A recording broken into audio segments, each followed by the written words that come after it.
1970 MG GT. This one, as you will see in a second, has had a V8 conversion.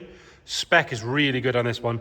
3.5 litre Rover V8, which has been rebuilt, and we will detail all this in the description, with a fast road cam, high compression pistons, Holley carburetor.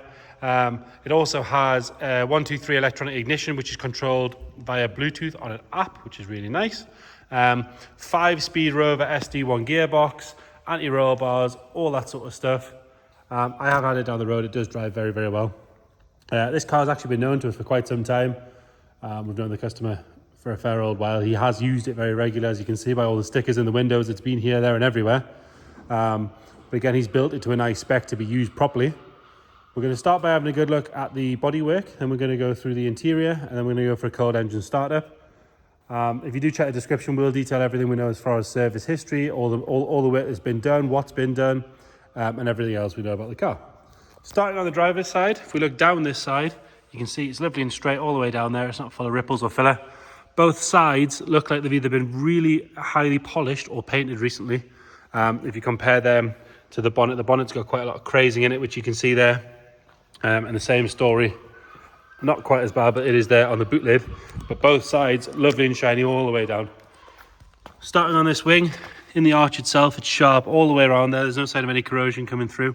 We're on these lovely, clean, mini light alloy wheels. We've got Toyo Proxy CF2s all the way around with loads of tread left in those. Nice disc conversion on the front. Got a little stone chip just bubbling on the top of the wing there. But the rest of that wing, all lovely and tidy. A couple of the areas you want to check is along on the seam there and the sill, which you can see is all good. And then we want to have a look along this seam here, where the paint has cracked ever so slightly there, but there's no sign of any corrosion coming through. Along the bottom of the screen there is all good. And round that intake. Up on the A-pillar, that's nice and tidy. Same story along the front of the screen there. The seal is nice and soft. The screen itself is lovely and clear. Nice Webasto roof fitted, which on a GT I think is a must for me. You could get a bit of airflow in there. There is a little bit of crazing in the paint on the roof. Not as bad as the bonnet, but it is there on the roof. It is all lovely and smooth and straight. It's just in the paint. Whether or not that'll polish out, I'm not sure. If the sides have been polished, then that does look like it would polish out. Lovely and clean on the glass on this side. Got all the stickers there. It's been to Brands Hatch, Silverstone, Castle Combe, Goodwood. So it's been used properly, this one. All nice and tidy on the door. We do have one little spider in the paint just there. Seam and the sill all the way along that side is nice and tidy. It brings out the back arch, which is sharp, especially on this bottom piece where they can normally rot out. That's sharp all the way around. Same on that side. Another good wheel and Toyo Proxy tyre. Back down that side, door shuts nice and straight. Not full of ripples or dents all the way down. Chrome work on the car is very, very good. Really good front and back. All the chrome on the lights. The lights are clear and bright on both sides. Like I say, there's a couple of little bits of stuff in the boot lid that wants polished out. We do have a little mark in the paint just there. But again, the seal, nice and soft. Glass is lovely and clear. Again, it's been to Le Mans. It's a member of the car club. It's been to Spa. It's had a better life than me, this car, I think. Looking down under the bumper, that rear valance, all nice and tidy along there. Nice single exit, what looks to be stainless exhaust. Does make a good noise as well, so you'll see it when we start that up in a second. Seams on both sides on the back. This side lovely and tidy. And a couple of little blisters in the paint there, but they're all like almost like air bubbles. But there's no sign of any corrosion coming through there. Looking down this side, nice and straight. And again, the arch on this side, sharp all the way around, especially down the bottoms where you want to check. Another good wheel and Toyo Proxy tyre. Have a look along the sill and the seams on this side again. All nice along there. Light scratch just there that's been touched in at some point. Glass on this side nice and clear. Can have another look at the roof from this side. That Webasto fits nice and tight as well, which is always good. Don't want those things flapping about.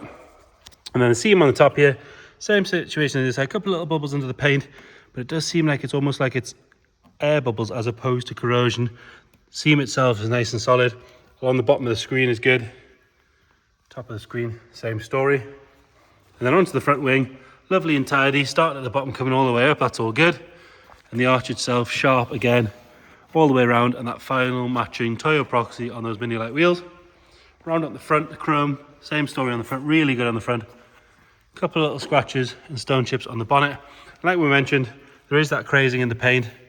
I would like to see if that would polish out. It looks to me like it would. It's lovely and, you know, it's not sort of scratchy when you go across the top, but who knows until you get a polish on it, I guess. Looking along the front, there's no other marks to notice there. Lower valance is nice and tidy. It's not dropping any fluid on the floor. Moving on to the interior, and we've got a set of black, what I would guess might be TF seats, but they're particularly comfortable. They look good in the car as well. A little bit of patina on the bolster, but generally very, very good. Door cards all nice and clean. Dash is good. There's no lifting on the dash or anything like that. If we look behind, you'll notice it's had a rear seat delete with a pair of speakers in it, which is a nice touch.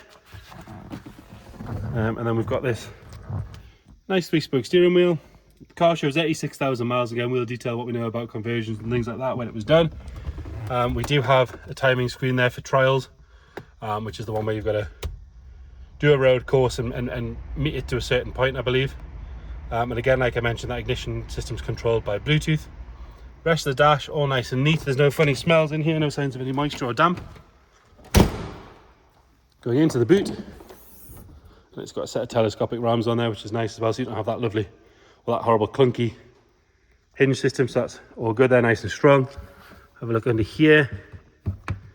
That's been glued down, but we can turn those, can't we?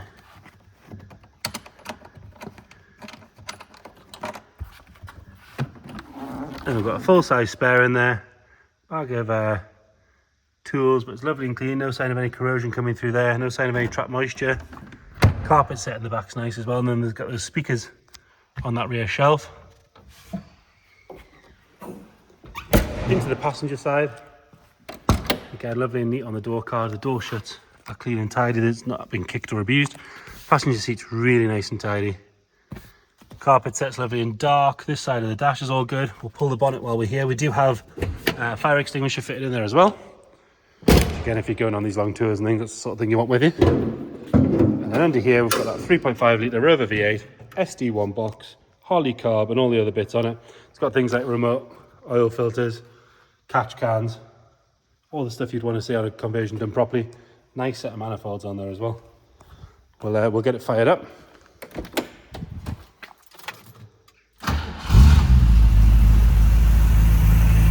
Easily one of the best starting V8 conversions we've had in there. On the button, stone cold. Nothing nasty coming out the back. I'm going to give it a little rev just so you can have a listen to the car. I'm not going to rev it too hard because it is cold.